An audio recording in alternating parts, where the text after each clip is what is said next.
Yep, we're good to All go. right.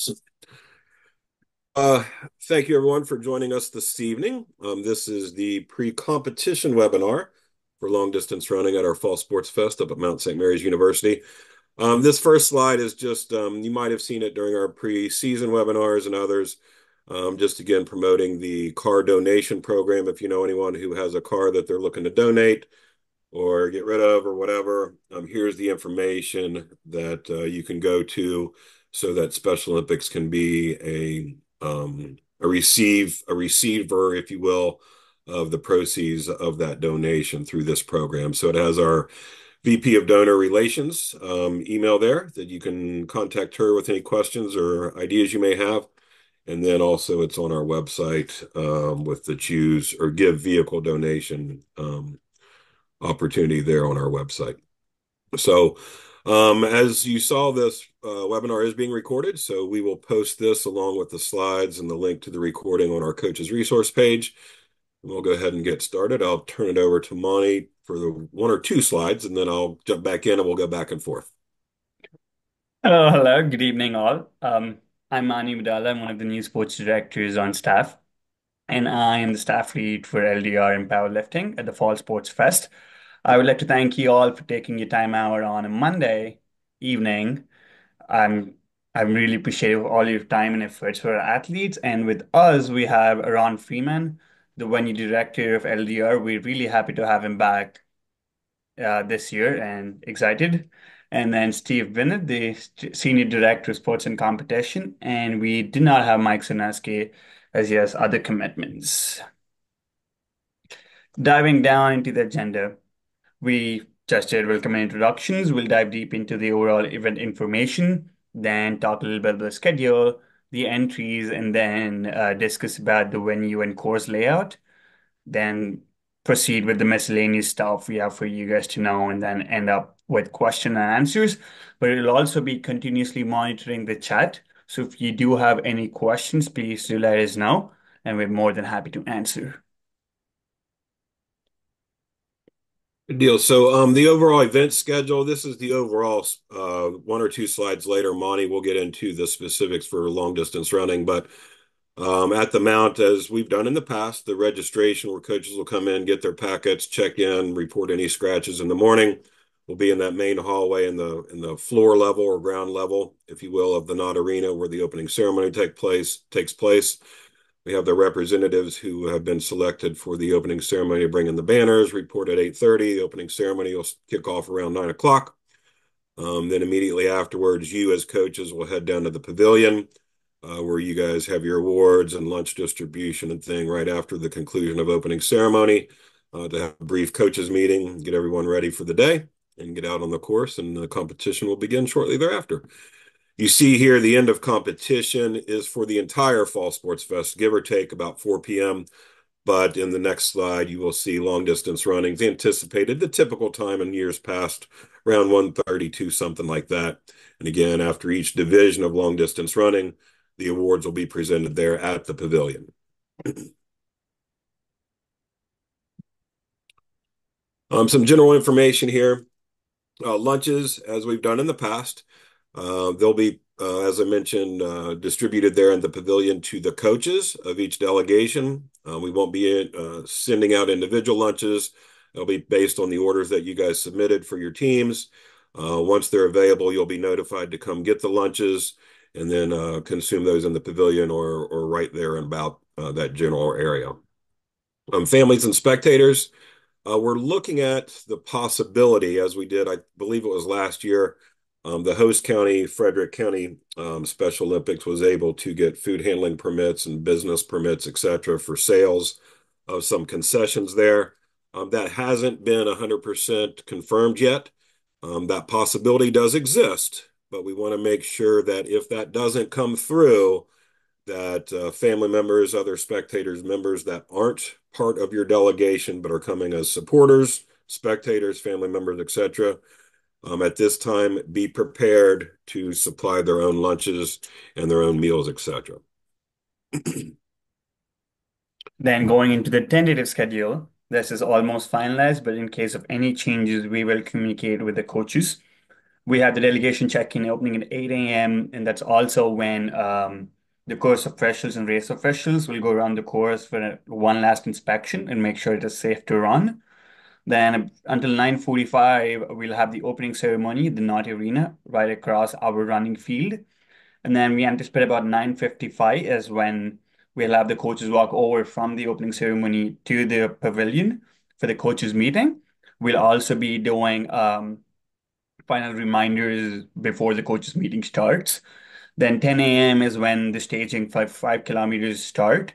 With 10:10, the 5K start. And then right after is, even though if the race is going on, we look forward to start the 3K staging at 11, with the race being starting at 11:10. And then 11:40 is when 1500 staging. And then 10 minutes after is when 1500 meters race will be starting. And then 12:05 is when we start the 1 kilometer staging, with 12:15 being the start time with the 1 kilometer race. And we'll also have the lunches being delivered to the pavilion at 12 p.m.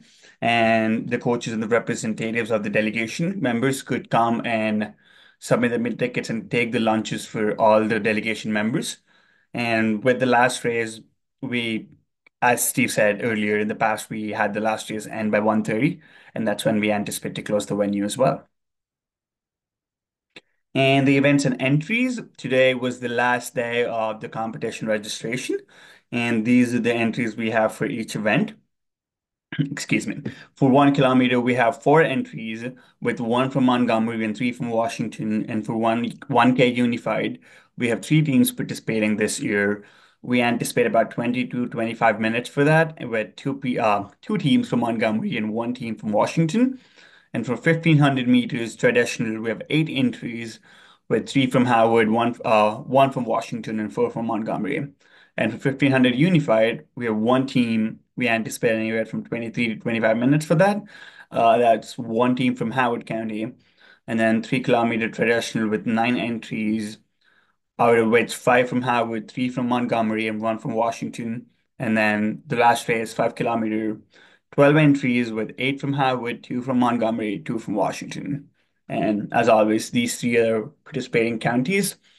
Um, Going to the next one, if Steve wants to cover this. Yeah, this is the overall general layout of campus. And Monty, I may look for you if you have your cursor available. So, if Hmm. you look kind of there in the middle where we have the field house and the Knott Arena, again, that's where the registration will take place in that hallway, right where that cursor is. For your guys' purposes, that's where the opening ceremony is as well. Then if you go down, if you're looking at the screen to the right, past the softball and baseball field is the pavilion for awards, distance running, and that's where the lunch distribution will be. That's where the coaches meeting is. Again, same places in the years past. And you can see the other things that we have going on around campus. The one other thing that I'll point out is in the upper level of the Knott Arena, the games main control center. So in the pavilion is basically where Ron and the long distance running crew will hang out and be available to coaches for any issues or questions. If there's a major overall game situation, that goes to the games control center, or the Fall Sports Festival Games Control Center, if you will. That's in the upper level, in the Horning Hospitality Room. Basically, that's the long distance running and track um, hospitality room, if you will. So, but you can see where the parking is, same places in the past. We will have, as we'll talk about a little bit later, there's some other activities occurring on campus. So, the earlier you get there, the better your parking space and availability should be. So, but again, you can see the general layout of campus. And again, this will be on our coach's resource for your reference once we send it out and post it.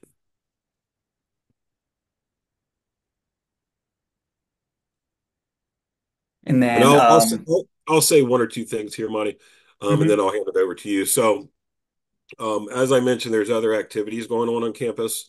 Some of those are in the situation, or the two of the main activities that impact long distance running are they have two varsity soccer games occurring. So, as Monty will talk about here in a second, is that has impacted where the typical long distance running courses have gone over down by the soccer stadium.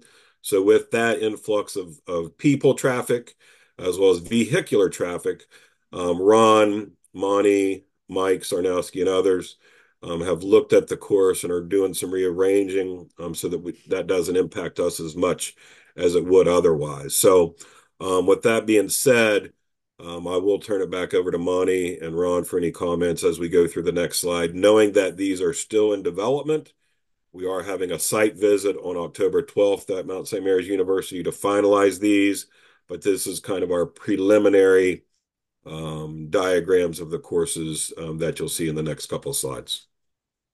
Yep, as Steve covered for the most part, we do have two games at Mount, playing the varsity games at the soccer field right here.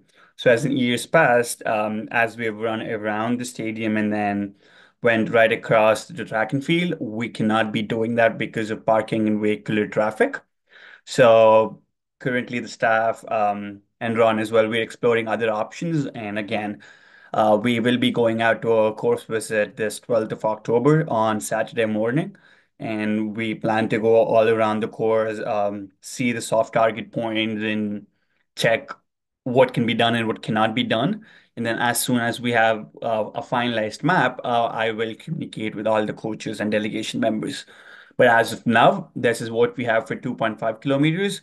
Again, this is still under planning, but this is what we want to do. But again, it might change as we go on the course and check the field.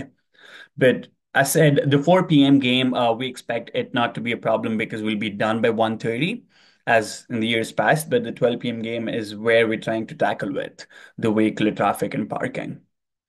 And this is the 1.5 kilometer. Again, as in years past, we're avoiding the soccer stadium and we're running through the two flag football fields all around the track and field, then going across the bushes, turning into the road and the pavement right here and then cross across. So all of this part where my cursor is right now is similar to years past, but it says this particular area that we're trying to avoid. And I would also like to point out to the coaches that we will be having flag football skills right here to the left of the softball field. And so we want to avoid any traffic or any movement of people as well while the race is going on. And the last one is again the anticipated 1 kilometer racetrack with the athletes running across the football fields, right between the fields and the track and field, and then going across the road in the pavilion, trying to take a loop as the other course as well and end right where the start point was. And And stay then, right on that slide. Stay right on mhm. this slide, Monty, for a second. Um, and just to be clear, when you start at the green and you come down, you make your first turn down by the flag football fields. You won't be running on the flag football fields. Those all those fields you see there, other than the softball field within the red diagram, are where competition will be occurring for flag football. So that's that road that we block off that runs down along those fields. So you won't be on the grass, you'll be on that road that we've typically had in the past, if I'm not mistaken. But you won't be running those fields. We have four different fields for flag football, then a warm-up field, and we have the individual skills. So just wanted to point that out. So it's that road right where the cursor is there. That's where we'll put some barricades up so that hopefully it fends off any vehicles trying to get down that road unless it's an emergency situation. Thank you, Steve. Thank you for covering that. Yeah, I said this is all the road and this will be the grass part before the entering. They'll be entering the road part again. I'm sorry, Ron, did you have anything else to cover on this? Just a little bit. If you go back to the 2.5 loop course, Hmm. John, this is just for John because you've been doing this for longer than I have. The area uh, before the 1K mark, that's going out sort of like that gravelly road. Few, I don't know, 6, 7, 8 years ago, we used to do that, and there was a big pile of stones out there. That was the turnaround point. I don't think we'll have to go quite that far. This is all um, conjecture, but that's the only part that's really different that we've not run on at all in a number of years. Maybe it was as long ago as 10 years. I'm not quite sure. And the other part Yeah, that's a I little think bit different. Go ahead.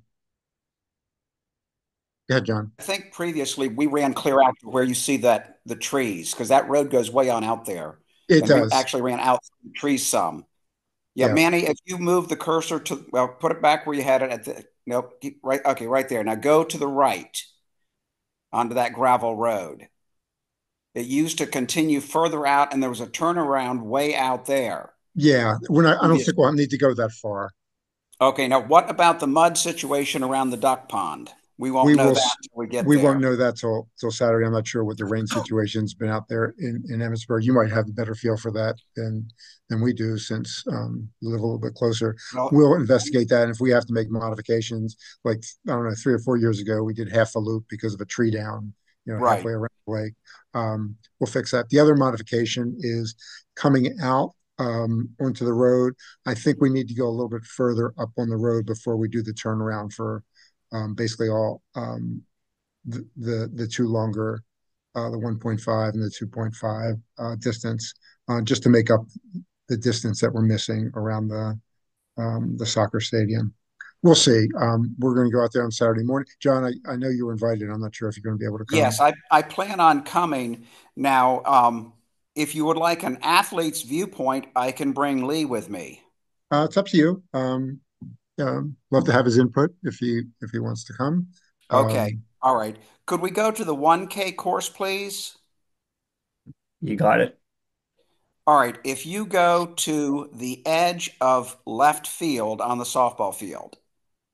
Yeah, ju I'm just going to preempt you Okay. for a second. I'm not sure if that's going to be on the road or on the grass. Both Mike and I were remembering that's a deep incline down to the It softball field. it is a steep incline, but if you're running along the edge of that in the grass, uh, uh, there's a big slant. So Yeah, we'll it's we'll going to be, figure it out. hopefully, there'll be an area there wide enough where we can run I mean, edge it of the could be that softball field. it But the could be other on the problem road. still is those bleachers cannot be moved. Yeah, yeah. Okay, we'll just have to see where the easiest point to come up off of the field onto the road would be. Exactly. All right, thanks. Yep, that's all I got, Manny.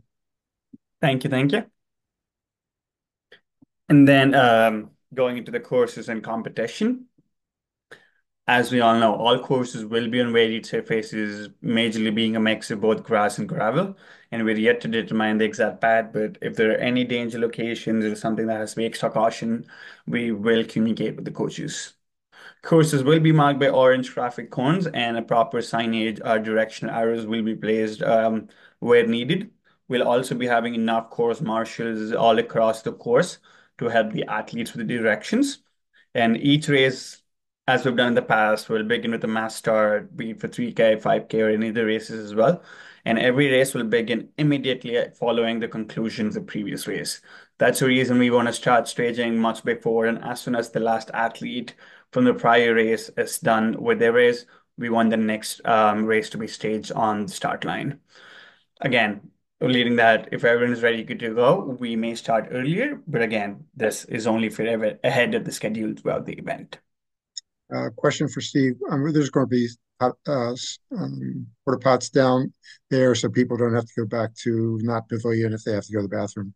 Okay. Yeah, we'll have them where we've typically had them before, right there, kind of where the storage containers, the MyWays have been. Yep. Yep. Okay. Yep. Cool. Thank you. And then the rules reminders, all distance running competitions will be using a mass start. I said a mass start for 5K and then second mass start for 3K. We usually try to have all athletes lined up in one single file rather than one behind each other, as we've done in the past. All races will also be started using a two-command start. The first one being racers ready, and then the second one is where the gun will be fired. With the unified races, we will have the athletes and teammates run as a tandem pair, with each person within the pair is to finish the race within a reasonable time. So we are trying to eliminate the 5 second rule as communicated in the feedback form as well. But I want to open the room for discussion now between everybody present and take your input on what the reasonable time is and how the coaches want to take it going forward.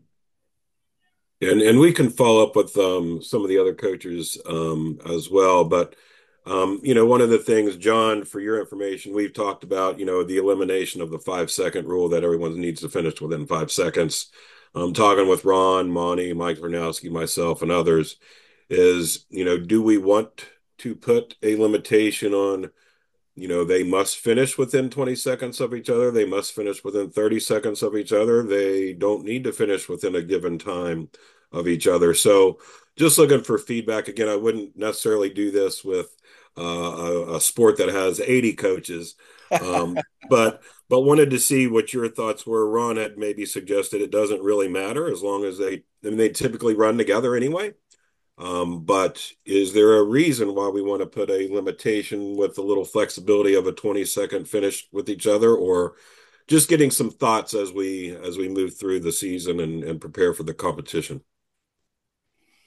The word reasonable I like, but it can be dangerous.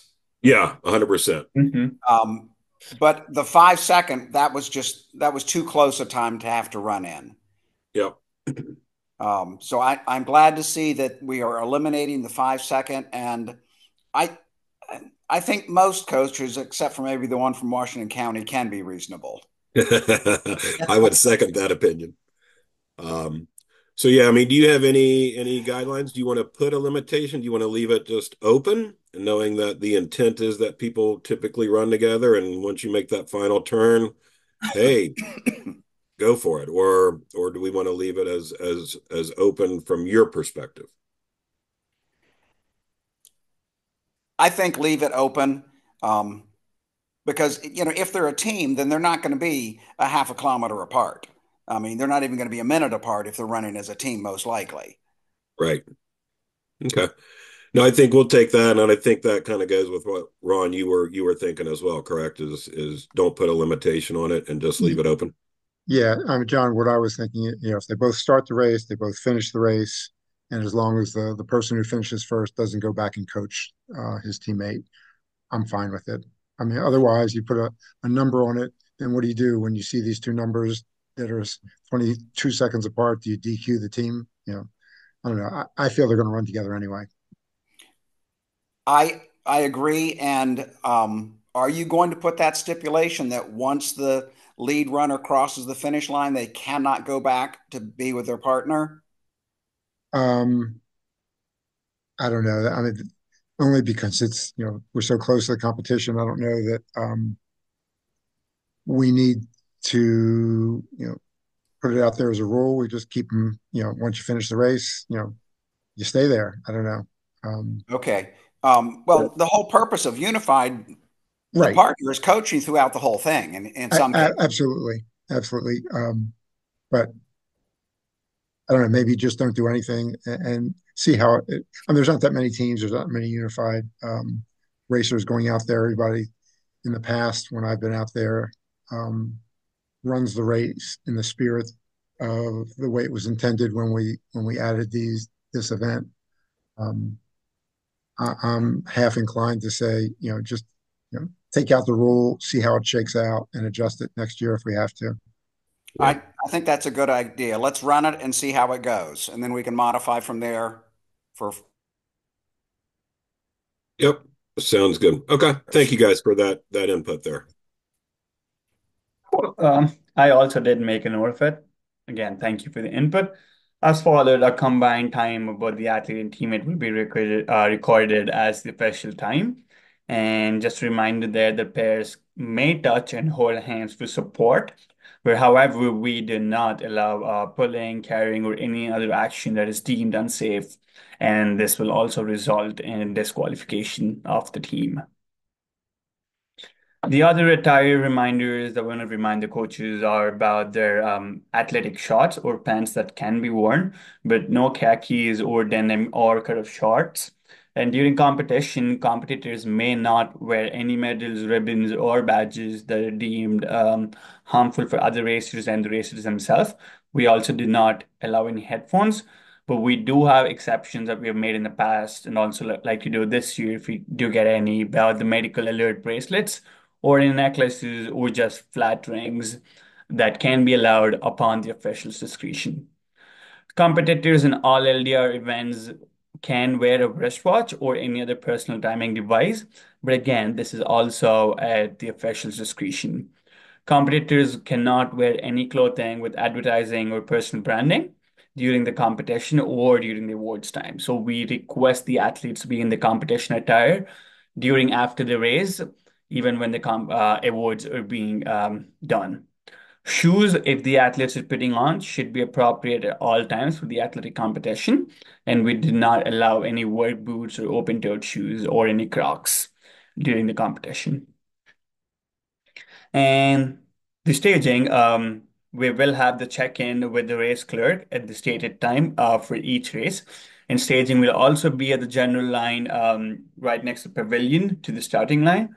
And the athletes and teammates should have their bib to the front of their uniform at all times of the competition.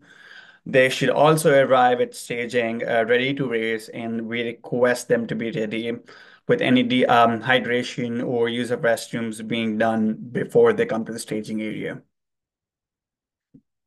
And then if Steve wants to talk about these. Yep. So weather, hopefully everyone knows, if it's a little rain or whatever, we will continue with the competition for long distance running unless the rain becomes a torrential downpour, hurricane or typhoon or whatever the major issues there. If we do have thunder and lightning, we will stop and at least pause for 30 minutes. We would ask everyone, once directed from the venue director or Special Olympics Maryland staff, that you move either to your personal vehicles or into the arena. The pavilion is not where you should go. That is not a safe location to wait out the storm if there is thunder and lightning in the area. And then we'll just make announcements again with long distance running. Should be very quick and simple, knowing that there's 3 head coaches to communicate with to notify, hey, we're back on. So just be prepared for that. Again, personal vehicles or the arena.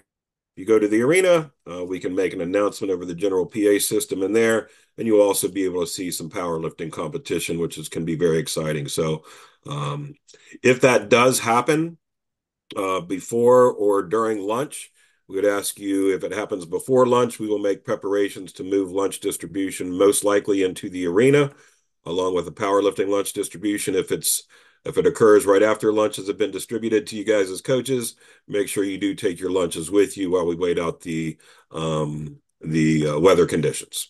And then we've added a couple slides. We've had some questions recently in regards to divisioning.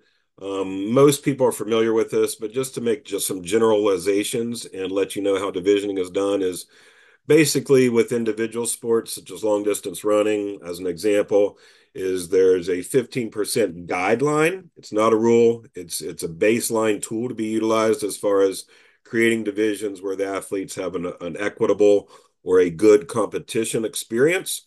The other factors that go into that are gender and age as well. The primary factor in long distance running is the distance that they're running, along with their times or scores, if you will, and then base the competitors around that. Now, the 15% again is a guideline that can fluctuate here and there, but generally speaking, again, except for extenuating circumstances, we like to have a minimum of 3 athletes in a division based on those guidelines we've talked about. Again, guidelines, not rules. And up to as many as 8. We like to get as many competitors in a division as possible. The goal is not to have 3 and everyone gets a medal, as some people have talked about. Our goal is to have as many people in a fair, equitable competition division as possible. And, if you look into Special Olympics guidelines and rules, it's that every athlete or every competitor has an opportunity to excel. That should not be interpreted as every athlete or competitor has a chance to get a medal or to receive the gold medal. Again, it's to have a quality, fair competition. So moving along with that, we'll go to the next slide here, Monty. Mm-hmm. We do realize that everyone wants to win a medal, but that shouldn't be the reason that people are competing. It's for the love and joy of the sport, gaining confidence, gaining strength, gaining skills, and again, showcasing their ability levels. So It's to have that experience and love of the joy of the given sport. So as the athlete out says, let me win. If I cannot win, let me be brave in the attempt. So as a coach, the responsibility of a coach is always to encourage, teach, grow with the athletes, their skills, and to have them do their best at every competition, every practice, etc. So just want to teach those life lessons through sport that, hey, part of life is not winning everything.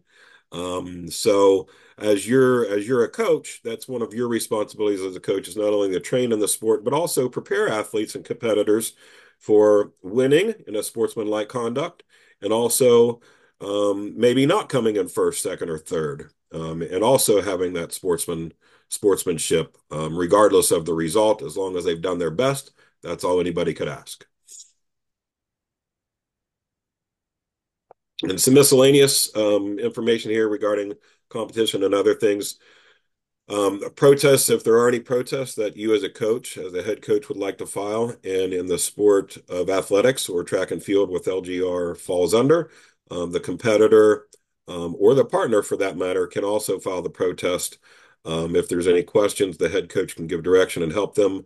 But most other sports, the head coach is the only one who can file that protest. If you do file a protest, you need to do that in the pavilion or the long distance running control center within 30 minutes of whenever those posted results are then placed. And if the protest is denied by the Sports Rules Committee for long distance running, and you feel that you would like to appeal that decision, or one of your competitors would like to appeal that denied protest, you can also file an appeal there at the long distance running control center that will be directed to the games control center. And the games rules committee will make a determination on the appeal. Typically, the appeal takes about 24 hours to get everyone back together and rule on it. And then, depending on the outcome of that decision, coaches and anyone affected by that final decision will be notified and adjusted accordingly if that situation does arise. We'll have the results there for you in the pavilion, and then the official results will also be posted on our coaches resource page no later than Wednesday, depending on what happens throughout the day. Mike Sarnowski and others have been really good to enter results as soon as they get them. And in most cases, recently, we've been able to post them on our coaches resource page on our website before we leave the event. But we just want to let you know it'll happen no later than Wednesday, the 23rd. So just want to make everyone aware of that.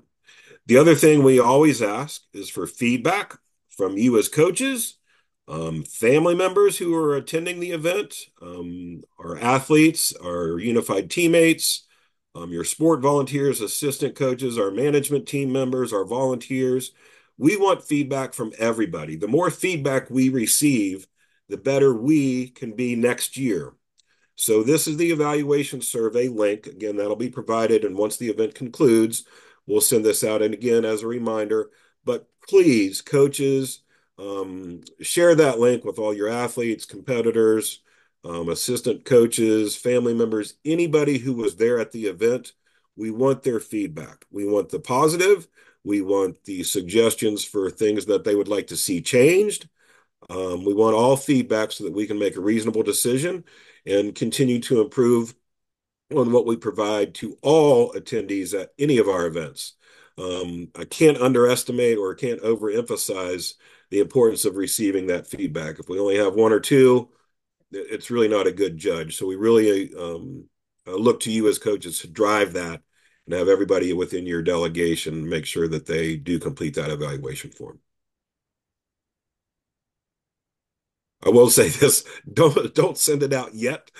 We have had in some events where before the event started, some evaluations were already completed. So we obviously want it at the conclusion of the event. And then I'll turn it back over to Monty for a few other closing remarks here.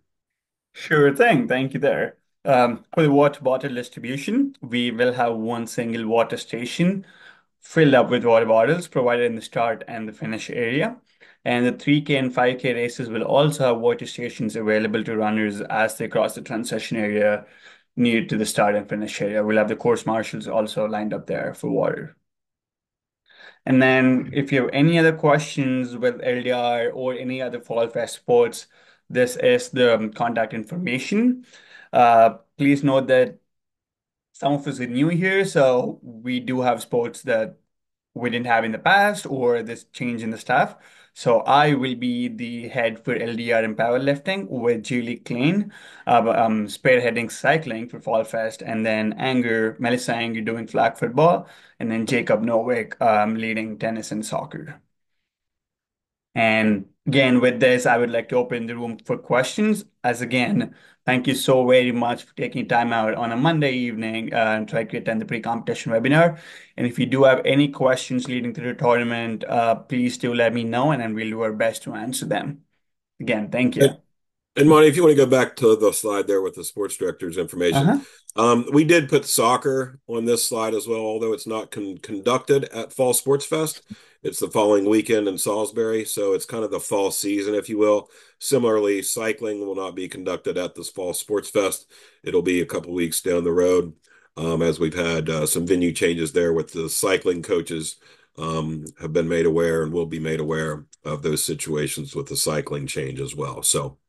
With that, I don't see, I actually was neglectful in my duties and I wasn't checking the chat to see if there are any questions. I do not see any in the chat room, which is good, or I would have felt really bad if I missed one.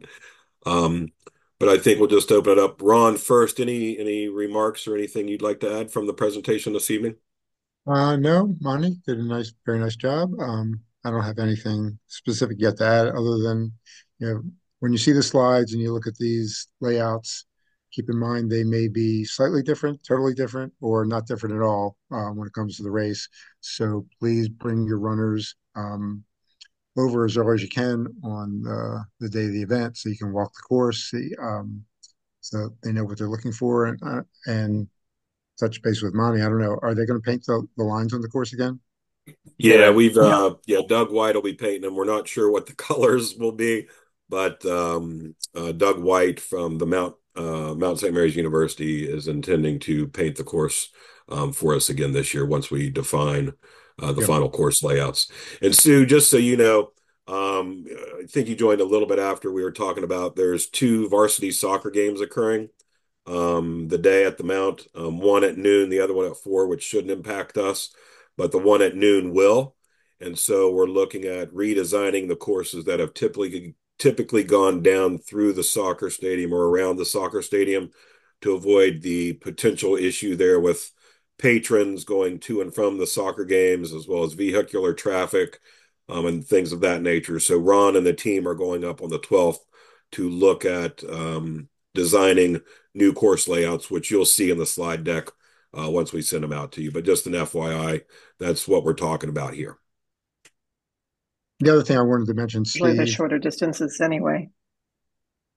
No, they'll be about the same distance. They'll just reroute some of the courses, and that's what they're going to be looking at redesigning. So the distances will be very close to what they normally are, but there may just be a different pattern, if you will, depending on what's available and what they come up with after the site October 12th.